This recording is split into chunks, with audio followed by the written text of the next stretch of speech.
കാസർഗോഡ് വലിയപറമ്പ് പാണ്ഡ്യാലക്കടവിൽ പാലത്തിനായുള്ള കാത്തിരിപ്പ് തുടങ്ങിയിട്ട് 30 വർഷം. കവായി കായൽ കടക്കാൻ പാലമില്ലാത്തതിനാൽ 2 പഞ്ചായത്തുകൾ ചുറ്റിയാണ് നാട്ടുകാർ മറ്റിടങ്ങളിലേക്ക് പോകുന്നത്.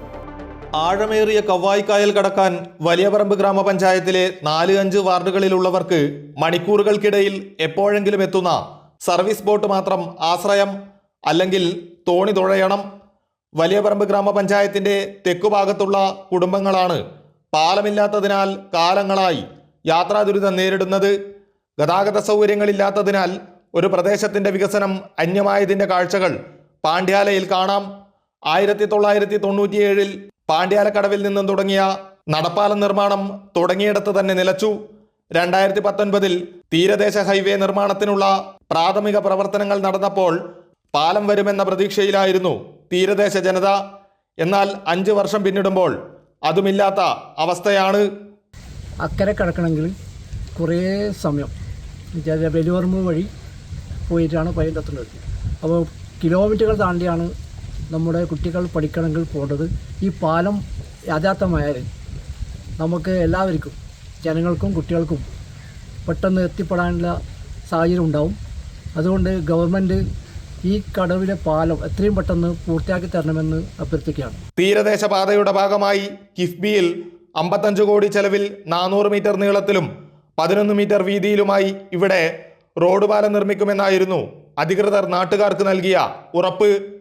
അമൃത ന്യൂസ്, കാസർഗോഡ്. ഈ റിപ്പോർട്ടിന്റെ കൂടുതൽ വിശദാംശങ്ങളുമായി അനൂപ് നീലേശ്വരം ചേരുന്നുണ്ട്. അനൂപ്, 30 വർഷം കാത്തിരുന്നിട്ടും പാലം നടപ്പായില്ല. ഏത് രീതിയിലാണ് ഇത് അവിടുത്തെ നാട്ടുകാരെ ബാധിക്കുന്നത്? എത്രത്തോളം ബുദ്ധിമുട്ട് അനുഭവിക്കുന്നുണ്ട്? അമ്പളി കായലും കടലും ചുറ്റപ്പെട്ട് കിടക്കുന്ന ഒരു ഗ്രാമപഞ്ചായത്തിലെ യാത്രാ ദുരിതമാണ് നാം ഇപ്പോൾ ഈ റിപ്പോർട്ടിൽ കണ്ടത്. വലിയപറമ്പ് ഗ്രാമപഞ്ചായത്തിലെ പാണ്ഡ്യാലക്കടവിൽ നിന്നുള്ള പ്രദേശവാസികളുടെ ദുരിതം നമ്മൾ കേട്ടു.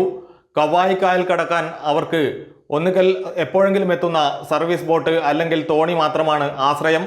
വലിയ വികസനം നടപ്പാക്കിയെന്ന് സർക്കാർ പറയുമ്പോഴും, അതായത് പ്രത്യേകിച്ച് ഗതാഗത മേഖലയിൽ, അതുപോലെ തന്നെ പുഴക്ക് കുറുകെ പാലം നിർമ്മാണം, ഇതൊക്കെ നടപ്പാക്കിയെന്ന് സംസ്ഥാന സർക്കാർ പല വേദികളിലായി അവകാശപ്പെട്ടിട്ടുണ്ട്. അത് നടപ്പാക്കിക്കൊണ്ടിരിക്കുന്നു എന്ന് പറയുമ്പോഴും ഇപ്പോഴും പാലത്തിനായി കഴിഞ്ഞ 1/4 നൂറ്റാണ്ടിലേറെ കാലമായി കാത്തിരിക്കുന്ന ഒരു ജനതയുടെ ദുരിതമാണ് നാം ഇവിടെ കാണുന്നത്.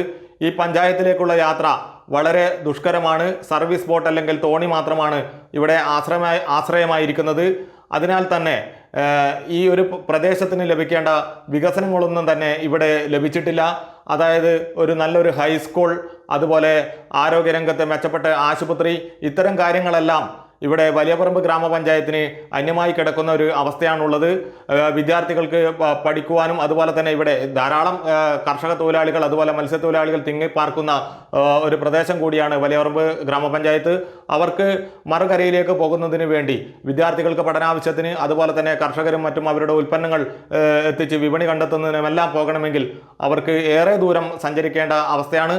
അവർ പഠന പഞ്ചായത്ത് വഴിയൊക്കെ ചുറ്റി വേണം അവർക്ക് മറുകര എത്താൻ വേണ്ടി, മറ്റിടങ്ങളിലേക്ക് എത്താൻ. അതുപോലെ തന്നെ കണ്ണൂർ ജില്ലയുമായി തൊട്ടുചേരുന്ന ഒരു പ്രദേശം കൂടിയാണ് വലിയപറമ്പ്. കാസർഗോഡ് ജില്ലയുടെ ഭാഗമാണെങ്കിലും അതുപോലെ തന്നെ വലിയപറമ്പിലെ ജനങ്ങൾ കൂടുതലായും പയ്യന്നൂരിലേക്കും പോകുന്നു. ഇതിനും അവർക്ക് കിലോമീറ്ററുകൾ ദൂരം സഞ്ചരിക്കേണ്ട ഒരു അവസ്ഥയാണുള്ളത്.